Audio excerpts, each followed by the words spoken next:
오늘 우리에게 주시는 하나님의 말씀 보도록 하겠습니다. 시편 125편 1절 5절까지의 말씀입니다. 제가 가지고 있는 구약성경 898면에 있는 시편 125편 1절로 5절까지의 말씀, 저와 여러분들이 한 절씩 교독 드리도록 하겠습니다. 시편 125편 1절로 5절까지의 말씀입니다. 여호와를 의지하는 자는 시온산이 흔들리지 아니하고 영원히 있음 같도다.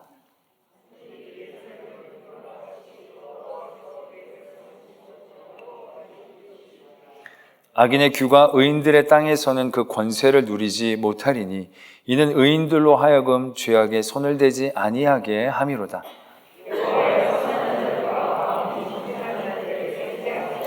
함께요.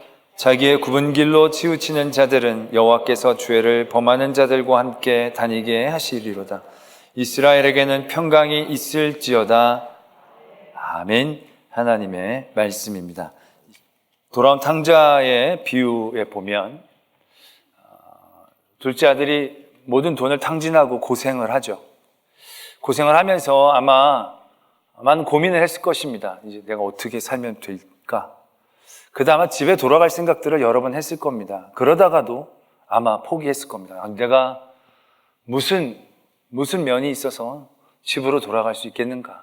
내가 그렇게 못된 짓을 했는데 아마 갈까 말까 몹시 많이 아마 고민했을 겁니다. 그러다가 너무 삶이 힘들어지니까 그제서야 내가 아버지 집에 종이라도 되는 게 차라리 낫겠다라는 생각을 깨닫고 이제 돌아오게 되죠. 그런데 그것과 비해서 아버지의 모습은 어떠했습니까? 아버지는 날마다 그 아들을 기다리고 있었다라는 것입니다. 이 아들이 조금만 더 아버지를 분명히 제대로 알고 있었더라면 참 고생은 덜 했을 텐데 라는 안타까움을 갖게 되는 대목입니다.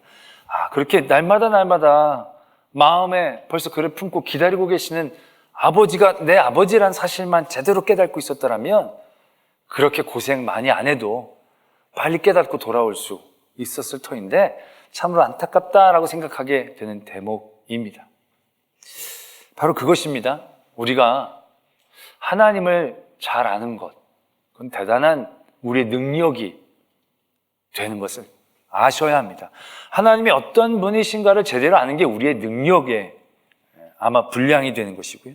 하나님이 어떠한 분이신지를 제대로 아는 게 우리의 지혜의 분량이 되어질 것임을 우리가 분명히 깨달아야 하는 것이죠.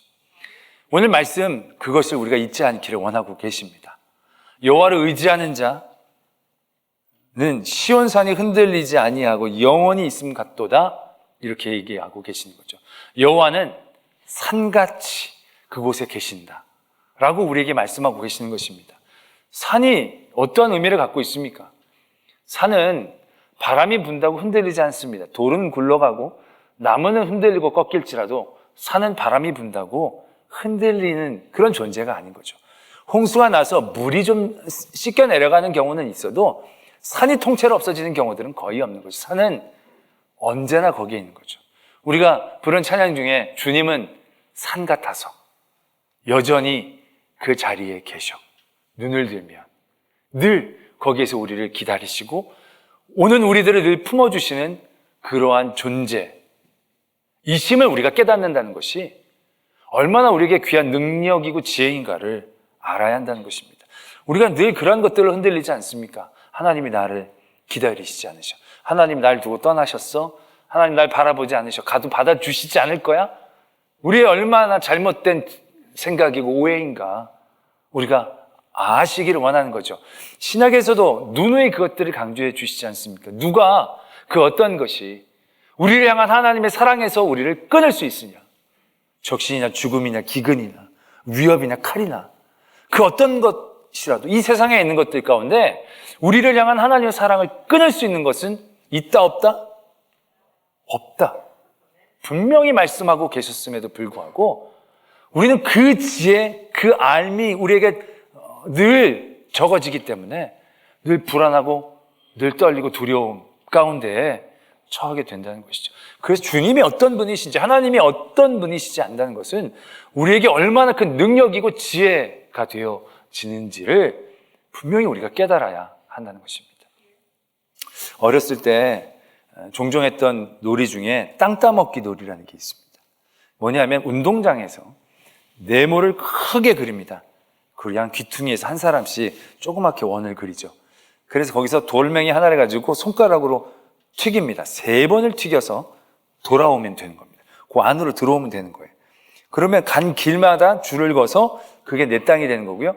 그것만 내 땅이 되는 게 아니라 한 뺨을 재서요, 그 큰 네모의 변과 맞아 떨어지는 부분들을 제가 가질 수 있게 되는 겁니다. 그러니까 길게 좁게 보내면 훨씬 더 많이 먹을 수 있는 거죠.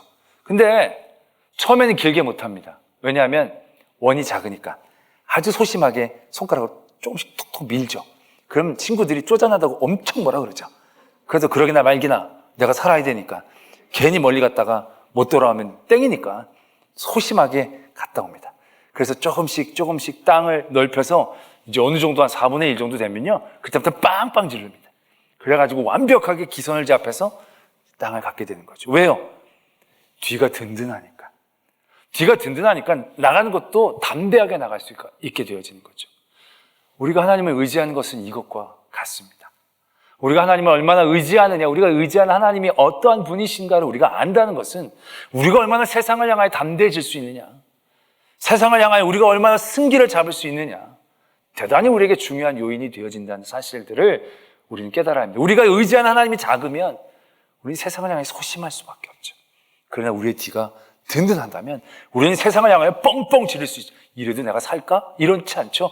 뻥뻥 질러가면서 담대하게 세상을 향하여 나갈 수 있게 되어지는 능력이 거기에서부터 시작되는 거죠. 그래서 오늘 하나님의 성전을 향하여 올라가는 성도들이 하나님을 의지하는 것이 어떠한 것인지 분명히 다시금 기억해내고 그 초점을 붙잡기를 원하고 계신 거죠. 여호와를 의지하는 자는 시온산이 흔들리지 아니하고 영원히 있음과 같도다. 시온산 위에 예루살렘 성이 있거든요. 그 이 산이 어디 도망가는 것도 아니고 늘 든든하게 있는 거죠. 그리고 이 시온산 자체가, 성지에 가신 분들은 아시겠지만 예루살렘 자체가요, 주변에 높은 산이 있고 한번 골짜기가 깊이 떨어진 다음에 그것보다는 조금 덜 높은 산, 그 시온산 위에 성이 세워져 있는 겁니다. 그래서 이 성을 오려면 한 번 큰 산을 넘고 골짜기 밑으로 내려가서 올라가야 돼요. 이게 대단히 공략하기가 어려운, 그 안에만 들어가 있어도 대단히 편안하고 안전함을 느낄 수 있는 그런 지형적인 편안함을 주는 거죠. 그래서 구약 성경에서도 보면 원래 이 땅에 여부스 사람들이 살았는데 다윗이 이 땅을 얻으려고 할 때 여부스 사람들이 비웃죠. 뭐라고 비웃냐면 우리 중에 맹인과 다리 저는 사람만으로도 너희들을 이길 수 있다, 이렇게 얘기합니다. 그러니까 눈 감고 싸워도 이겨, 이런 얘기인 거죠. 그만큼 지형적으로 너무 완벽하고 평안해 보이는 그러한 땅이 되어지는 것이죠. 그 하나님, 그 시온산 위에 성이 있는 것처럼 우리가 하나님을 의지할 때 그러한 편안함을 누린다라는 얘기죠. 또 산들이 예루살렘을 두름과 같이 여호와께서 그의 백성을 지금부터 두르신다. 여기 두르신다는 얘기는 그냥 듬성듬성 있는 게 아니라요, 완전히 빽빽하게 우리를 둘러주고 계신다는 거예요. 이 원어적인 느낌이 어떤 느낌이냐면 그 열왕기서에 보면 엘리사가 아람 군대에 대해서 이렇게 쭉 포위를 당하게 됩니다. 자고 일어났더니 군대가 완전히 에워싼 거예요. 그 완전히 이제 시종이 놀랬죠. 그때 천군 천사를 보게 해주시죠. 눈을 떴더니 더 많은 천군 천사가 빽빽하게 이 엘리사를 감싸고 있고 그들을 포위하고 있는 그런 장면이 나옵니다. 딱 그 느낌이라는 거죠. 듬성듬성이 아니라 완전히 포근할 정도로 우리를 딱 두르고 계시는 그러한 모습, 우리가 여호와를 의지할 때 그러한 평강이 우리에게 임하는 것을 말씀은 적고 계시는 거죠. 그리고 나서 3절이 중요한데요, 그러한 하나님의 평강, 하나님을 의지하는 자들이 누리게 되어지는 평강의 내용이 무엇이냐?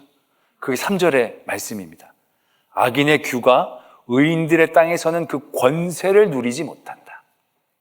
악인들의 그 힘이, 그 권력이, 그 영향력이 그곳에는 미치지 못하는 거예요. 아무리 저들이 발버둥 치고 난리를 치고 막 소리를 지르고 위협을 해도 전혀 문제가 없는 거예요. 왜? 미치지 못하니까. 그냥 너희들은 지져라. 아무 근심도 걱정도 없는 평안한 자리에 있게 되어지는 것을 다시 한번 묘사를 하죠. 그런데 우리가 더 주의해야 될 것은 그 다음에 이어지는 말씀입니다. 이는 의인들로 하여금 죄악에 손을 대지 아니하게 함이로다 라고 말씀이 적혀져 있습니다.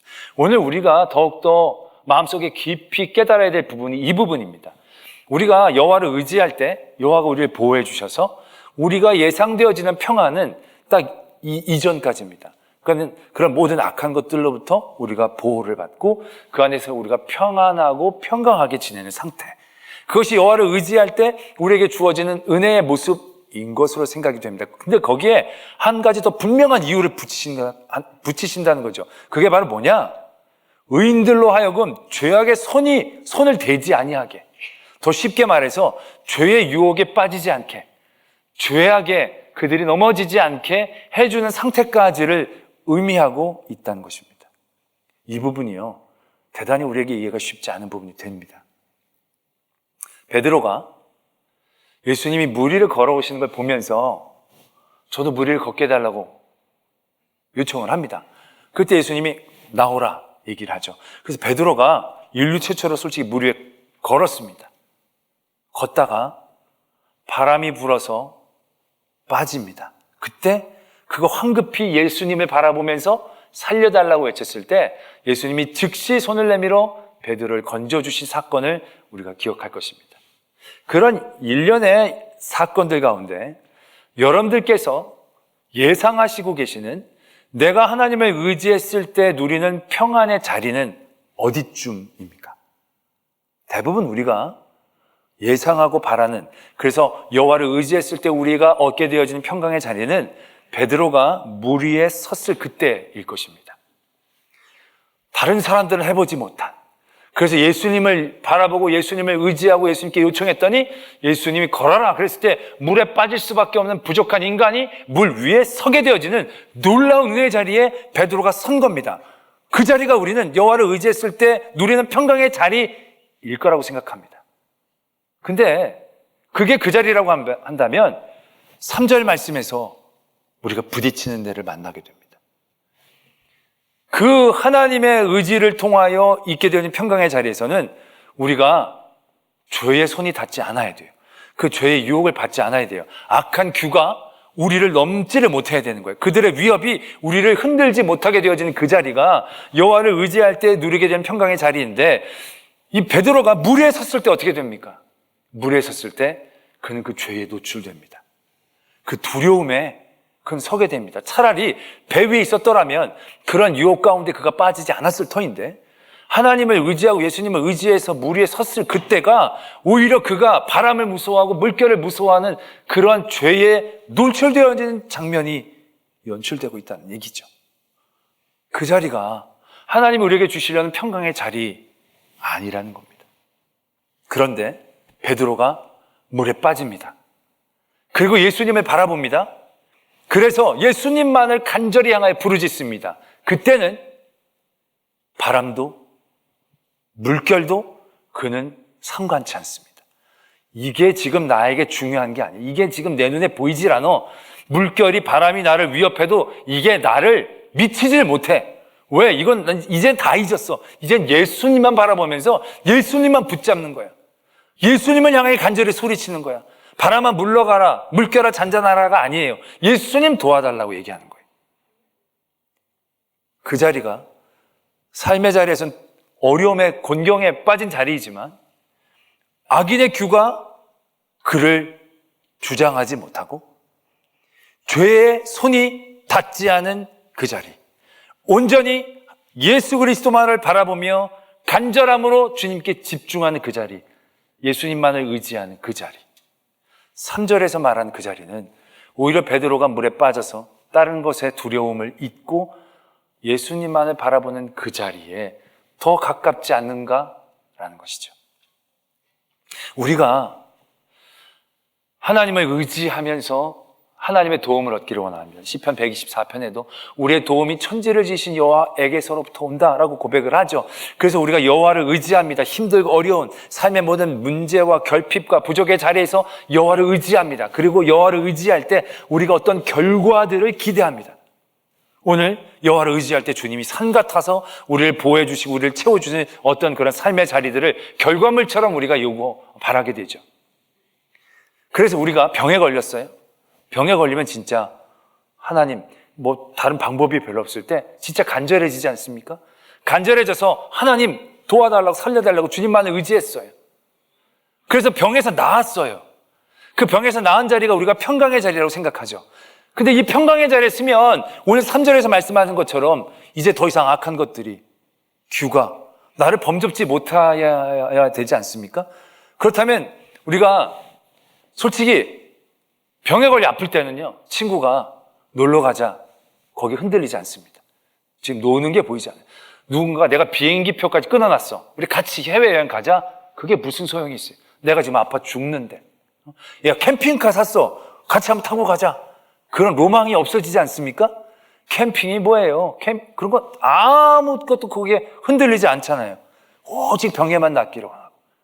그래서 병에 딱 나음을 얻었어요. 그러면 말 그대로 이제 내가 주님을 의지해서 병나음을 얻었으니까 이제 그 어떤 것도 나를 흔들지 못해. 그 친구가 야, 캠핑카 샀어. 같이 타고 가자. 아니야. 이 건강 하나님이 주신 건강 하나님만을 위해서 써야 되지 않겠니? 전혀 난 흔들리지 않나라고 얘기할 수 있겠냐는 거죠. 이게 평강의 자리가 맞는데 내가 생각하기엔 이게 묘하게 평강의 자리가 아니라 죄에 가까워진 자리가 된 거예요. 예전에 차라리 아팠을 때는 어디 가고 뭐하고 전혀 신경이 안 써요. 휴일이고 연휴고 전혀 마음에 요동이 없이 늘 주님의 전만 사모하고 주님께 눈물을 흘리게 되는데 막상 평강의 자리에 딱 쓰니까 내가 생각한 평강의 자리에 있으니까 모든 시간이 유혹이야. 모든 세상의 모습이 죄의 자리인 거예요. 너무 죄가 내 코앞에 와 있는 걸 느끼지 않습니까? 그렇다면 그게 정말로 주님을 의지하는 사람들이 얻는 평강의 자리입니까? 돈이 없어 너무 힘들 때는 날마다 주님 앞에 와서 뭐 하나라도 감사하고 늘 하나님만을 바라보며 하나님만을 의지하며 살았는데 하나님 부유함을 주셨어요. 그 부유함이 하나님이 주신 은혜인 줄로 깨닫고 그 부유함으로 그 은혜가 은혜되게 여러 가지로 막 애쓰고 힘쓰고 그래야 그게 맞는 건데 우리의 삶의 자리는 오히려 그러지 못할 때를 더 많이 경험하지 않습니까? 그런 부유함이 나에게는 훨씬 더 민감한 죄의 유혹의 자리가 되어지는 것. 그럼 이거 여호와를 의지할 때 얻는 평강의 자리가 아니라는 얘기죠. 하나님은 우리가 주님께 향하여 올 때 주님을 의지하는 자들이 얻는 평강이 무엇인지를 분명하게 깨닫기를 원하고 계십니다. 이 시편 125편을 이스라엘의 역사적인 시대에서 어느 때쯤이냐라고 추정한다면 많은 학자들이 바벨론 포로에서 복귀하고 난 직후가 아닐까라고들 얘기를 합니다. 그때는 어떤 때였냐면 지금 그들이 모든 어떤 형편과 상황들이 좋아진 때가 아니에요. 바벨론에게서 독립한 것도 아니에요. 그냥 그 왕의 명령에 의해서 회복을 해서 거기서 성전을 짓고 성벽을 짓는 거예요. 근데 그게 그렇게 쉬운 과정이 아니었어요. 왜냐하면 우리가 느헤미야서에서 보면 끊임없이 그 안에서 먼저 살고 있었던 이방 민족들이 끊임없이 모함하고 위협하고 괴롭히거든요. 그들을 대적할 수 있는 힘이 아직 그들에겐 없었어요. 대단히 아직 평안치 않는 상태였다는 얘기죠. 그들의 삶에는 그 어떤 것도 보장되어 있지 않은 대단히 불안한 상태였어요. 여호와가 우리를 둘러싸고 산성처럼 이러한 어떤 우리가 그리고 바라는 그런 삶의 자리는 아니었다는 얘기죠. 근데 그들이 지금 이러한 고백을 하고 있다라는 얘기예요. 그들이 하나님을 의지하면서 성전을 짓고 성벽을 짓고 그래서 하나님이 완전히 보호해 주셔서 아무도 그들을 침략하지 못하는 그런 든든한 반석 위에 세워주신 그런 삶의 자리에서 그들이 서서 찬양하는 게 아니에요. 여전히 그들은 성벽을 쌓을 때도 불안해하면서 한 손에는 무기를, 한 손에는 성벽을 짓는 도구를 그래가면서 그들이 성벽을 쌓았던 거예요. 그러나 그럼에도 불구하고 그들이 이렇게 찬양하고 고백할 수 있었던 것은 하나님을 의지할 때, 의지하고 나서 내가 이 세상에서 누리게 되어진 모든 삶의 자리, 거기가 평강이 아니라 베드로가 예수 그리스도를 바라보며 물 위를 섰던 그 자리가 그들이 원하고 예수를 의지했을 때 얻는 평강의 자리가 아니라 물에 빠졌지만 예수님만을 바라볼 수 있었던 그 자리. 내가 여전히 불안하고 굉장히 위험한 그러한 시대를 살고 있지만 그럼에도 불구하고 우리가 성벽을 쌓고 성적을 쌓는 그 하나님의 일들 가운데 집중할 수 있는 그 순간이 그들의 마음 가운데는 큰 평강이고 위로였다는 사실들을 그들이 깨닫는 것이죠. 우리가 그렇게 여호와를 의지해서 얻었던 그 평강이란 자리들, 그런 자리들을 우리가 나중에 놓고 생각해 보세요. 그 평강이 우리에게 진정한 평강이 될 수 있습니까? 내가 누리는 많은 은혜의 자리들이 끝까지 우리를 평안하게 지켜줄 수 있습니까? 그 평안함으로 우리 인도할 수 있습니까? 오히려 그런 평안함이 유지될 때, 야, 이러다가 이걸 잃으면, 누가 뺏어가면, 또 다른 사고가 생기면, 우리가 누리는 평안은요, 그 평안을 지키기 위한 두려움들로 우리를 끊임없이 흔들어 나간다는 거죠. 베드로가 물 위를 섰을 때에 빠질까봐 두려움을 갖고 있는 구조랑 비슷한 거예요. 그건 진실된 평안이 아닌 거죠. 그런데 여호와를 의지할 때, 베드로가 물에 확 들어갔을 때, 그때 진짜 모든 죄악이 그에겐 상관이 없죠. 모든 유혹이 그에게는 큰 영향력을 미치지 못하죠. 왜요? 하나님만 향한 간절함으로 가득 차 있는데, 그것은 어떻게 보면 삶의 궁핍과 곤란함과 고난에 대한 부르짖음일 수 있지만 주님만을 향할 수 있다는 그 자리가 결국 우리가 누릴 수 있는 가장 완벽한 평강의 자리이다라는 것을 오늘 하나님은 우리가 깨닫기를 원하고 계십니다. 성전을 향하여 가는 많은 순례자들, 그들의 삶의 형편들이 절대로 다 녹록하지 않았을 겁니다. 다 편치 않았을 것입니다. 그럼 그들이 그런 모든 삶의 문제들과 현실들을 깨닫기를 위해 그 걸음으로 다 성전으로 향하여 나가는 것이냐? 하나님 그걸 원하신 게 아니에요. 그런 모든 자리에 있음에도 불구하고 그들이 성전을 향하는 마음을 회복했을 때 그 자리에서 평강을 누리기를 원하신 거죠. 그 자리에서 모든 죄의 유혹을 끊어내고 모든 죄의 위협들 가운데에서 담대하게 주님만을 바라보는 초점을 지켜내기를 원하셨다라는 것입니다. 더 이상 적신이나 기근이나 죽음의 위협이나 칼이나 그런 것들이 두려워하지 않는, 모든 악인의 규가 나에게 미치지 못하고 내가 아무리 손을 뻗어도 죄에 닿지 않은 그 자리, 주님만을 향하는 그 자리가 여호와를 의지하는 자들이 지켜야 될 그 안전과 평강의 자리, 그 모습과 내용임을 오늘 하나님은 우리로 깨닫기 원하신다는 것이죠. 그리고 말씀이 이러한 기도로 이어집니다. 여호와의 선한 자들과 마음이 정직한 자들에게 선대하소서. 5절에 자기의 굽은 길로 치우치는 자들은 여호와께서 죄를 범하는 자들과 함께 다니게 하시리로다. 네 종류의 사람이 나옵니다. 첫 번째는 선한 자들, 두 번째는 마음이 정직한 자들, 세 번째는 자기의 굽은 길로 치우치는 자들, 네 번째는 죄를 범하는 자들. 여기서 선한 자들과 죄를 범하는 자들은 분명해요. 선인과 악인이에요. 그런데 선인으로 치부받는 사람과 악인으로 치부받는 두 종류의 사람들이 또 열거가 되는 것이 있습니다. 하나는 정직한 자라는 겁니다. 이것은 그 다음에 자기의 굽은 길로 치우치는 자들과 대비되어지는 개념인 거예요. 그것을 대비하기 위해 하나님께서 말씀하신 거예요. 여기서 정직한 건요, 거짓이 없고 솔직한 것의 의미이기보다는요, 원어적인 의미로 곧게 뻗은 이라는 의미를 갖고 있어요. 곧게 뻗은, 굽지 않은. 무엇을 의미하는 것입니까? 이건 완벽한 걸 의미하는 게 아니라 선한 것, 우리가 선한 것에 다가가기 쉽지 않아요. 그런데 우리가 곧게는 살 수가 있어요. 곧게 살아야 하는 분명한 목표와 방향성들을 우리는 지켜낼 수 있다는 거예요. 그런데 이게 쉽지 않은 거죠. 굽는다는 거예요. 이 굽는다는 것이 아직 죄는 아닌 것 같지만 이 죄인과 함께 치부되어지게 해달라고 오늘 간구하는 부분이 있지 않습니까? 이 굽게 사는 사람들에 대한 모습들을 우리가 경계해야 한다는 것이에요. 여호와를 의지하며 여호와를 갈망하며 나갈 때 우리가 이게 굽어지면 안 된다는 거예요. 이걸 더 쉽게 얘기하면 이단, 배교, 또 혼합, 이런 식으로 얘기할 수 있겠죠. 성경에서 여기에 예가 될 수 있는 인물들을 찾으라면 사울이 있을 겁니다. 사울이 하나님의 은혜로 왕이 되어졌지만 그가 그의 길이 굽죠. 그의 권력을 지키는 일에 그의 마음이 나뉘죠. 그때 사울이 어떻게 됩니까? 그 다음에는 바리새인들을 들 수 있겠죠. 바리새인들은 하나님을 잘 믿고 하나님을 잘 섬기는 것처럼 보이지만, 다 그렇게 존경을 받았지만 그의 마음은 결국 하나님만을 의지하는 게 아니죠. 자기의 의, 자기의 신앙, 자기의 업적, 자기가 얼마나 많이 믿었고 오래 믿었고 얼마나 많이 했고, 결국 자기의 자랑 가운데 그의 마음이 굽은 거죠. 아나니아와 삽비라, 바나바는 정말로 하나님을 향하고 그 은혜에 감사하는 마음으로 자기의 것을 나누어 주었지만, 아나니아도 자기의 것을 팔아서 나누려고 왔어요. 근데 그의 마음은 굽은 거예요. 겉으로 보기엔 멀쩡해 보이지만, 여호와를 의지하는 것 같아 보이지만, 그 은혜에 감사함으로 전적으로 나온 것 같아 보이지만 그 안이 굽었죠.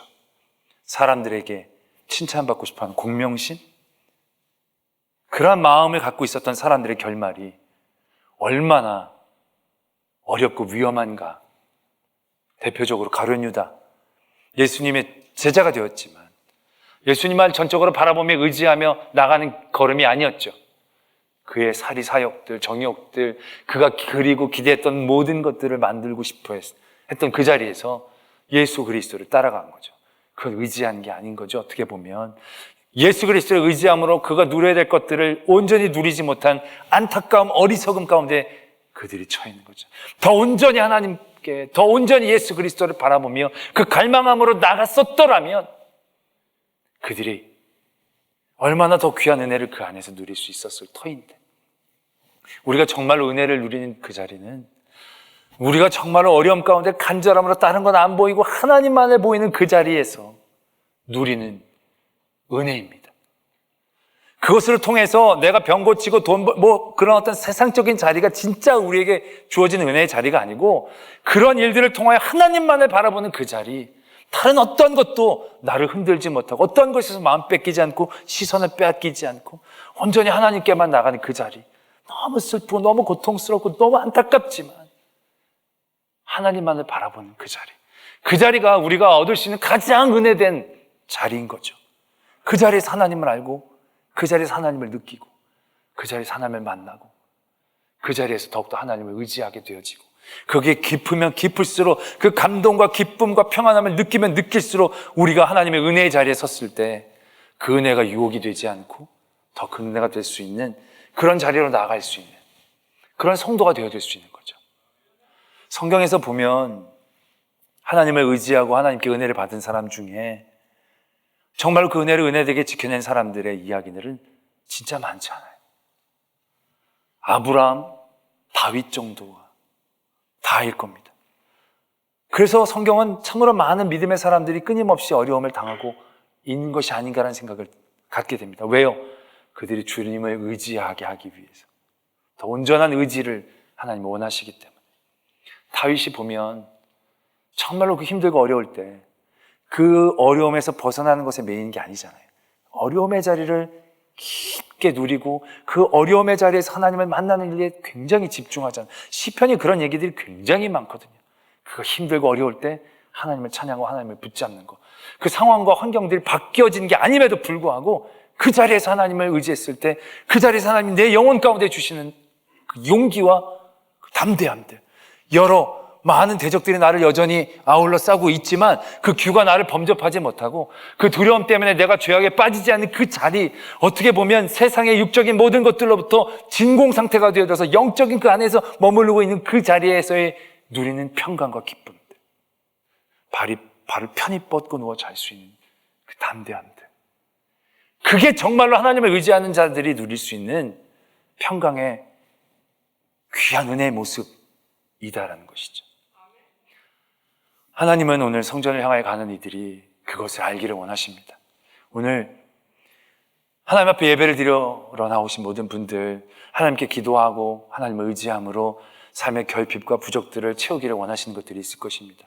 물론 그런 은혜도 있습니다. 그러나 우리가 깨달아야 될 더 큰 은혜는 그렇게 하나님 앞에 나오고 하나님만을 바라보며 하나님을 집중했을 때 우리가 느껴지는 그 하나님을 향한 나의 만족감, 그 하나님만이 보이기에 내가 얻을 수 있는 담대함, 그 모든 문제와 어려움들에 내가 크게 두려워하지 않을 깨닫게 되어지는 그 담대함의 순간들, 그게 진짜 우리가 성전을 향하여 갈 때 하나님께서 우리가 회복하기를 원하시는 마음이다라는 것이죠.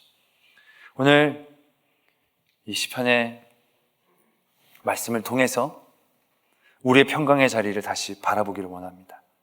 악인의 규, 나를 흔들지 못하고 죄악기에 내 손이 대어지지 않는 오직 하나님만을 의지할 수 있는 그 자리, 그 자리는 세상적으로는 물에 빠진 자리일 때가 많을 겁니다.